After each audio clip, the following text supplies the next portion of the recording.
हर हर महादेव। देवों के देव महादेव जी के चरण में प्रणाम करती हूँ, मेरा प्रणाम स्वीकार हो। माता गौरा पार्वती के चरण में प्रणाम करती हूँ, मेरा प्रणाम स्वीकार हो। गणपति ललनमा के चरण में प्रणाम करती हूँ, मेरा प्रणाम स्वीकार हो। सब देवी देवताओं के चरण में प्रणाम करती हूँ, मेरा प्रणाम स्वीकार हो।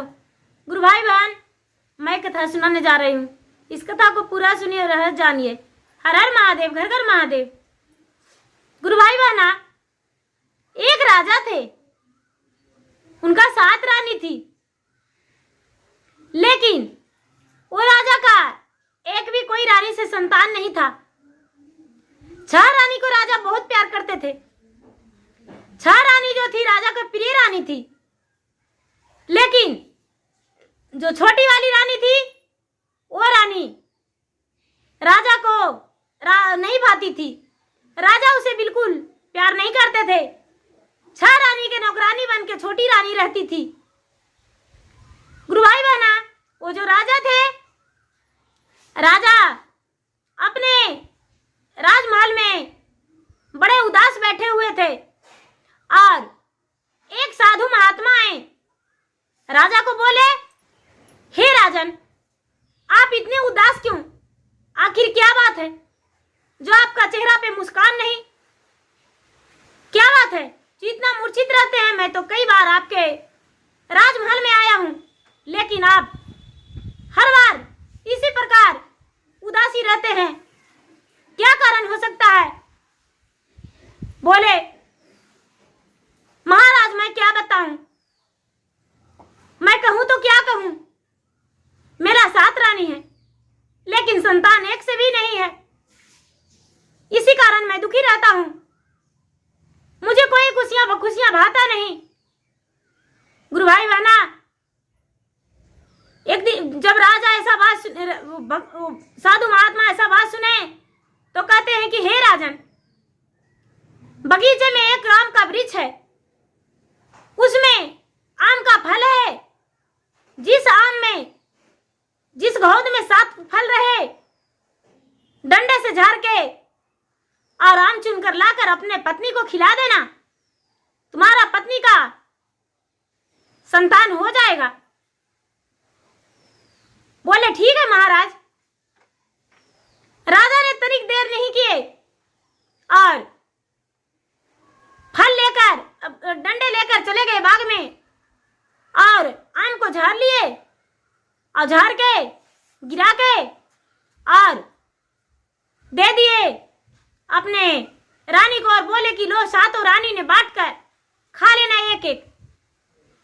गुरु भाई बहना, उस वक्त छोटी वाली रानी को लोग कौआ हकनी कहते थे। तो कौआ हकनी रानी जो थी, उस क्षण बर्तन धो रही थी, तो बोली, दीदी जी, मैं अभी इस वक्त नहीं खा सकती हूँ, क्योंकि मैं तो इस वक्त बर्तन धो रही हूँ, मैं कैसे खाऊं? बोले, ठीक है, कोई बात नहीं, हम सब खा जाते हैं, तुम्हारा रख देंगे। गुरु भाई बहना, क्या किया कि इन्होंने 6 मिलकर 7 आम खा गई और गुठलियां जाके कचड़े के डब्बे में फेंक दी। जब उसका बर्तन धोया हुआ सारी काम निपटाकर अपने सौतन से कहती है कि दीदी जी, क्या आप मुझे आम नहीं देंगे? बोली, अरे आम तो मैंने खा गया, अब आम तो मेरे पास है ही नहीं। बोलती है, कोई बात नहीं, उसका गुठलियां कहाँ फेंके? गुरु भाई बहना, 6 रानी ने बताई कि उसका गुठली कचड़े में फेंक दिए हैं। छोटी वाली रानी गई और जाकर कचड़े में से आम की गुठली चुन के और धो के 7 गुठली में से थोड़ा थोड़ा चाट लिया। गुरु भाई बहन, राजा तो सबके पास जाते थे, छोटी रानी के पास भी गए और धीरे धीरे कुछ दिन के बाद पता चला कि छोटी रानी गर्भवती है। छोटी रानी ने बताई अपने सौतन को, राजा को भी बताई।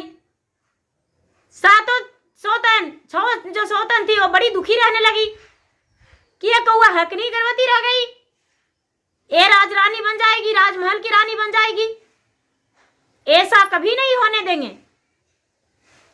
गुरु भाई बहना, जब ये कौआ हकनी का 9वां महीना बीता, 9वां महीना के बाद दर्द महसूस होने लगा तो ये कहती है कि हे रानी, क्या बच्चा कैसे जन्म लेता मुझे पता नहीं, मुझे कुछ बताइए। बोलती है छो रानी कि जा एक कमरा के कोने में बैठ जाना छुप के, बच्चा जन्म ले लेगा। गुरु भाई बहना, जिसको राम नहीं मारता उसको कोई नहीं मारता, जिसको भगवान मृत्यु दंड नहीं देते उसका कोई मृत्यु दंड नहीं दे सकता है। तो क्या की बेचारी कौआ हकनी जाकर कमरा में छुप के बैठ गई और बैठ के अपने बच्चे का जन्म देने का कोशिश करने लगी। जुड़वा बच्चा का जन्म दिया, एक लड़का एक लड़की। बच्चा रोने का आवाज हुआ। छाव सावतन ने क्या किया कि इसका बच्चा को दाई को दे दिया और बोला, हे दाई जा इसका बच्चे को फेंक देना, गड्ढे में डाल देना, कहीं भी मार देना। क्या किया कि उसके आगे ईंट और पत्थर धर दिया। रानी दर्द से व्याकुल थी, अपना खुशियां किसी से बता भी नहीं सकती थी, इसका बात की कोई विश्वास भी नहीं कर सकते थे। गुरु भाई बहना, जब दाई ने क्या किया, कपड़े से लपेटकर और बच्चे को एक मट्टी के मटखान में फेंक दिया। जो कुम्हार होते हैं, प्रजापति उसे भी कहते हैं, जो मिट्टी का बर्तन बनाते हैं, वो मटखान में मिट्टी कोड़ने को लिए आया। जब मिट्टी कोड़ने को लिए आया तो कुम्हार का बाल बच्चा नहीं था। बच्चे को देख खुश हो गई और सोचने लगी कि अरे ये तो लगता है भोलेनाथ मुझे प्रसादी भेजे हैं, क्यों ना इस प्रसाद को मैं ले लूं। गुरु भाई बहना, वो अपने पति से कहती है, पतिदेव जी देखिए मुझे क्या मिला है, इस कपड़े में क्या है। कुम्हार ने देखा तो देखा कि जुड़वा बच्चा है। कुम्हार ने मट्टी नहीं कोड़ा और बच्चे को लेकर चल गया। बच्चे को लेकर चला गया अपना घर जाकर अपने घर में उसे नहाया धुलाया और दूध पिलाने लगा। अगल बगल के लोग उसे कहने लगे, अरे बहन जी थोड़ा अपना दूध तो पिला कर देखो, भगवान ने तुम्हें संतान दिया है तो दूध भी दे देंगे। देखो गुरु भाई बहना, इन्होंने क्या किया कि उसका दूध पिलाने का कोशिश करने लगी। माँ जो थी कुम्हारिन बेचारी कोशिश करने लगी, जैसे कि कृष्णा जी को जसोदा मैया ने पोषण पालन किया था, उसी तरह बेचारी जुड़वा बच्चे का पोषण पालन कुम्हारिन करने लगी, दूध पिलाने लगी, दूध होने लगा। भगवान का महिमा अपरंपार होता है। गुरु भाई बहन, धीरे धीरे बच्चा बढ़ने लगा। राजा को पता चला कि मेरा रानी जो है ईंट और पत्थर का जन्म दिया है। राजा बड़े गुस्से हो गए। एक तो ऐसा ही नौकरानी रहती थी, लेकिन फिर भी नौकरानी ही रह गई। गुरु भाई बहना, ये जो कुमारी जो थी वो क्या की कि बच्चे को पोसने लगी। बड़ा हो गया बच्चा, खेलने लायक, तो काट के घोड़ा और काट के गाड़ी बना दिया। उसके माता पिता और मिट्टी का क्या करता कि ये जो कुम्हारिन थी, कुम्हार का बच्चा था, दोनों इसी राजा के पोखरा में जाता था और बोलता था, अटके घोड़ा चटके घोड़ा बाबा के पोखरा में पानी पियो रे घोड़ा, अटके घोड़ा चटके घोड़ा बाबा के पोखरा में पानी पियो रे घोड़ा। ये जो लड़की थी वो कहती थी, अटके हाथी चटके हाथी बाबा के पोखरा में पानी पियो रे हाथी, मेरा साथी पोखरा में पानी पियो रे हाथी। गुरु भाई बहना दोनों आपस में खेलते थे। ये जो रानी थी, रानी को इस बात को सुना तो बर्दाश्त नहीं हुआ। पोखरा में स्नान करने गई थी और देखी कि दो बालक है और ऐसे बोलता है। ये आई अंदर अपना राजमहल में और राजा से बोली, हे राजन, कुम्हार के घर में दो बालक हैं, दोनों बालक के यदि मुझे मरवा के कलेजा दे दीजिएगा तो हम ठीक हो जाएंगे, और नहीं तो मेरा मृत्यु तय है। राजा ने क्या किया कि कुम्हार के घर गया और रुपयों के मोहरे दे दिया, उसके सोने का मोहरे, और बोला तुम मुझे संतान दे दो। लेकिन कुम्हारिन देने को लिए तैयार नहीं थी। राजा ने उस पर जोर जबरदस्ती किया, जुल्म किया। फिर भी बेचारी नहीं दे रही थी, लेकिन राजा ने जबरदस्ती उससे बच्चा ले लिया और बेचारी कुम्हारिन बिना पुत्र के हो गया, बिना संतान का। और ये बच्चा राजा लेकर आ गया अपने सेना के साथ और जल्लाद को दे दिया। जल्लाद ने दोनों बच्चा को मार दिया और मार के उसका कलेजे निकाल के और रानी के पास लाके दे दिया। गुरु भाई बहना, रानी ने क्या किया कि उस कलेजे को क्या नहाएगा, क्या खाएगी, वो ले जाके बाग बगीचा में गाड़ दी। बाग बगीचा में गाड़ दी तो दोनों जो कलेजा था अलग अलग गाड़ी, तो एक बेला एक चंपा का फूल जन्म ले लिया। राजा के बगीचा में ही उगड़ा गया और एक बेला एक चंपा का फूल, और फूल फुलाने लगा। राजा बगीचा में घूमने जाते थे तो देखते थे कि फूल खिला हुआ है, लेकिन रात्रि में देखते थे कि मेरा सेज पे भी ये फूल गिरा हुआ है। राजा तोड़ने जाते थे तो फूल टूटता नहीं था, फूल नहीं टूटता था। और राजा बड़े दुखी मन से लौट आए। एक दिन बोले अपने राजमहल में कि जो बगीचा में फूल है वो फूल कोई यदि तोड़ के ला देगा तो उसका हम आधा पर डाल भर छोड़ा देंगे। गुरु भाई बहना, जो छह रानी थी वो कहती है कि हाँ नौकर चाकर जाएंगे, तोड़ के लाएंगे, कोई बात नहीं, नौकर चाकर को भेज दीजिए, हमें धन से क्या जरूरत। गुरु भाई बहना, सबसे पहले राजा के दासी गई फूल लाने को लिए। तो ये जो चंपा का फूल है वो कहती है, ए भैया बेलात का बनी चंपा फुलवा लोड़े ले बाबा के दैया फुलवा लोड़े दिए कीना। ए बनी चंपा तका भैया बेला डाले पाते खिली जाया आकाश। गुरु भाई बहना, फूल का डाल जो था आकाश में खिल गया। जब आकाश में खिल गया तो दाई घुर गई। जब दाई घुर गई तो छह रानी गई। छह रानी गई तो कहती है वही चंपा, ए भैया बेला तका बने चंपा फुलवा लोड़े लो सतेली माइया फुलवा लोड़े दिए कीना। बोले कि ए बहनी चंपा तका भैया बेला डाले पाते खिली जाया आकाश। गुरु भाई बहना, फूल का डाल जो था आकाश में खिल गया। जब आकाश में खिल गया तो हाँ तो छह रानी घुर गई तो चारों रानी डोली से आई थी। अब कौआ हकनी को कहा गया। कौआ हकनी बेचारी कहती है कि महाराज बड़े बड़े गधे गंगा जी से हार गया तो भला भेड़िया बोलेगी कितनी पानी, भला इस फूल से मेरा क्या वास्ता, सबसे नहीं टूटा तो हम कैसे तोड़ सकते हैं। राजा कहते हैं कि राजा कर देख लो एक बार। गुरु भाई बहना, ये जो बेचारी कौआ हकनी थी ओ चली गई तोड़ने को लिए। बेचारी दिन भर एक नौकरानी के काम राजा के घर में करती थी, गोबर काटती थी और गोबर थेपले बनाती थी। भोजन के लिए तो कभी नजदीक जाती ही नहीं थी।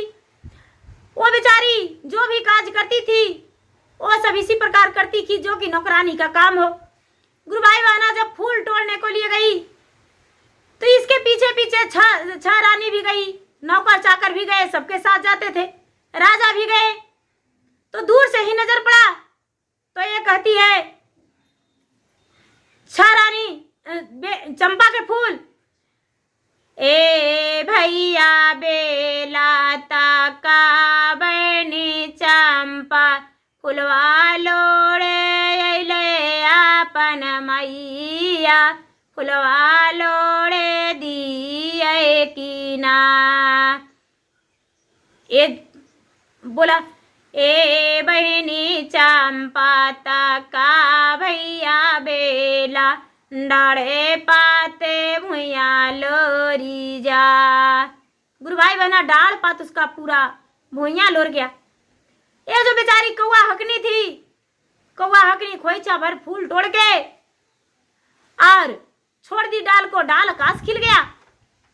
जब डाल आकाश खिल गया तो ये राजा के सामने फूल अर्पित कर दी, पूरा डाल भर सोना अति फूल कि राजा साहब ये फूल लीजिए, आपने बोले थे फूल तोड़ने को लिए तो लीजिए फूल। गुरु भाई बहना राजा ने फूल पाकर बड़ी खुश हो गए। अब जो ये छह रानी थी वो सोचती है कि क्यों ना हम उस वृक्ष को कटवा दूं। उससे आखिर कैसे मान गया कि उसे उसका पैर पे लोर गया और मेरे सामने तो आकाश खिल गया था। रात में तरकीब बनाया कि इसे हमें कटवा देना है। गुरु भाई बहना जब रात्रि हुआ कुछ ही दिन 2-4 दिन के बाद छह रानी ने मिलकर बढ़ी को बुलाई और बुलाकर जाकर बता दी कि इस दोनों पेड़ का वृक्ष को काट देना है। जब बढ़ी ने काटने गया तो कहता है, वो अंदर से आवाज देता है, हाथ तोरा जोड़ियो गोड़ तोरा परियो, सुनो भैया बचना हमार, हमहू जे ही भैया राजा जी के बेटावा, फुलावा में छुआ ना लगाओ, हमहू जे ही भैया राजा जी के बेटिया, फुलावा में छुआ ना लगाओ। गुरु भाई बना जब ऐसा बात सुने तो बढ़ी जो था वो डर गया, लेकिन रानी कहती है कि नहीं नहीं इसको काट दो। बढ़ी ने छोड़ दिया, रानी ने छेव मार दिया। उसमें से 2 बालक निकला और जब 2 बालक निकला, एक में से एक लड़का एक में से एक लड़की। रानी का यह ध्यान में नहीं था कि यहाँ पर हम बच्चे का काट के रोपा था। गुरु भाई बहना जब ये रानी को पता नहीं चला, बच्चा निकला तो राजा के बोला कि हे राजन, ये देखिए मेरा 2 पुत्र है जो किसी ने मार डाला था। पुत्र ने अपने माता कहने को लिए स्वीकार नहीं। गुरु भाई बहना राजा कहते हैं कि हम ऐसे नहीं मानेंगे कि ये किसका पुत्र है, क्योंकि जब फूल तोड़ने गए तो किसी से नहीं टूटा, मेरी छोटी रानी कौआ हकरी तोड़ी, इसीलिए हम ऐसे नहीं मानेंगे। गुरु भाई बहना रानी बोली तो किस प्रकार? बोले कि देखिए 12 मीटर कपड़ा का तह लगाएंगे और उस तह के पार जो दूध गार देगा बच्चा का मुंह में चला जाएगा, हम जांग पर बैठाएंगे और बच्चा का मुंह में चला जाएगा, उसी का बच्चा ही रहेगा। गुरु भाई बहना 6 रानी ने दूध गारा, लेकिन उसका सोवा नहीं फूटा। जो रानी कौआ हकनी थी, कौआ हकनी ने दूध गारा तो दोनों बच्चा का मुंह में भर भर मुंह चला गया, जहां तक राजा के जांग पर दूध गिर गया। राजा ने स्वीकारा कि यह छोटी रानी का पुत्र है। छोटी रानी ने हाथ जोड़कर अपने राजा से बोला, हे राजन, हे प्रभु, आप नहीं जानते जब मेरा ओद्र से बच्चा जन्म लिया था तो 6 रानी ने दाई से बोलकर और मेरे बच्चे को फेंकवा दी थी। मेरा बच्चा मेरे पास रोने लगा था, लेकिन जरूर लाई इन्होंने सुना तो इसे रहा नहीं गया और इन्होंने मेरा बच्चा को फेंकवा दिया। राजा साहब, मैं किसी को सामने ये सच नहीं रख पाया, लेकिन मैं क्या करता, मेरे पास और कोई उपाय नहीं था चुप रहने की वजह। जब कुछ दिन के बाद मैंने अपने बच्चे को देखा उस कुम्हार के पास और खेलते देखता था तो मेरा जी भर जाता था और हौसला जागता था कि मेरा बच्चा जीवित है। लेकिन राजा साहब, 6 रानी ने जब देखी तो ऐसा देखकर इन्हें रहा नहीं गया और आपको बहकावे में लाकर मेरा बच्चे को रुपयों से खरीदवा कर और मरवा कटवा दी। लेकिन राजा साहब, जिसका भगवान नहीं मारते हैं भला उनको कौन मारने वाला है? उन्हें कोई नहीं मार सकता। जैसे कि मेरा पुत्र, ये तो 6 रानी ने मिलकर मेरा बच्चे को फेंक दी और मेरा बच्चा को कुम्हार ने पोस लिया, लेकिन उसके बाद भी इन्होंने क्या किया कि मेरे बच्चे को मार काट के और गड्ढे में डाल दी और भर दी। लेकिन राजा साहब इसके बाद भी मेरा पुत्र जीवित रह गया, एक फूल बन के जन्म ले लिया और फूल को भी इन्होंने कटवा दिया। उसमें से मेरा पुत्र और पुत्री जन्म ले लिया और मेरा बच्चा आज मेरे गोद में खेल रहा है। इतना बात सुनकर राजा साहब ने क्या किए कि 6 रानी को अपने राजमहल से निकालने का आदेश दे दिए और बोले कि सबसे पहले तू 6 रानियों ने राजरानी का कपड़ा निकाल दो, उतार दो और एक दासी का कपड़ा पहन के मेरे राज से निकल जाओ। और जो कौआ हकनी पत्नी थी छोटी रानी, उसको राजा साहब राजमाता का कपड़ा दिए और राज सिंहासन उसे दिए, रानी का उसका दर्जा दिए और राजगद्दी पर बिठाए। जब रानी, जो छोटी रानी कौआ हकनी थी, राज सिंहासन पर बैठी और राजमाता बन गई, तो अपने पति से कहती है कि महाराज, मैं नहीं चाहता कि मेरे सामने ये 6 रानी मेरे राजमहल से कहीं दूर जाए। राजा साहब, मेरा अनुरोध यही है, मेरा विनती यही है, आपसे प्रार्थना यही है कि ये 6 रानियों को रखा जाए इसी राजमहल में दाई बनाकर, क्योंकि ये नौकरानी बन के रहेगी इसी राजमहल में तो इसे पता चलेगा कि क्या सुख क्या दुख होता है और इसे एहसास होगा कि इसका बच्चे को हम मार दिए, उसके बाद भी ये खुश है और इसका बच्चा जीवित है। राजा कहते हैं नहीं रानी, यदि ये जीवित रह जाएगी और राजमहल में रह जाएगी तो फिर से ये दुख पहुंचाएगी मेरे बच्चे को और मेरे बच्चे का मारने का कोशिश करेगी।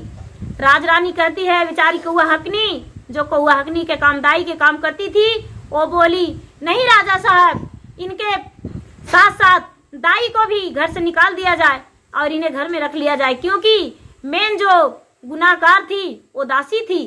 दासी ने ही ऐसा किया है। राजा साहब दासी को घर से निकाल दिए, अपने निकाल दिए और 6 रानी को राजमहल में रख लिए और अपने परिवार के साथ, अपने बच्चे के साथ, अपने बेटा बेटी के साथ खुश रहने लगे और एक साथ सारा परिवार अच्छे से रहने लगे। तो गुरु भाई बहना, जो नौकरानी के काम कर रही थी वो राजरानी बन गई और जो राजरानी के काम कर रही थी, जो राजरानी बनी हुई थी, वो नौकरानी बन गई। तो गुरु भाई बहना, भाग का खेल निराला होता है। लोग चाहते हैं कि हम बलवान हैं, लेकिन वैसा बात नहीं है। समय बलवान होती है, लोग बलवान नहीं होते हैं। तो गुरु भाई बहना, मेरा वीडियो अच्छा लगे तो इसे लाइक कीजिए, शेयर कीजिए, सब्सक्राइब कीजिए। धन्यवाद। हर हर महादेव, घर घर महादेव। गुरु भाई बहना, मैं इंस्टाग्राम पे भी हूँ और मैं फेसबुक पे भी हूँ। मेरा इंस्टाग्राम पे फॉलो कीजिए, लाइक कीजिए, शेयर कीजिए। धन्यवाद।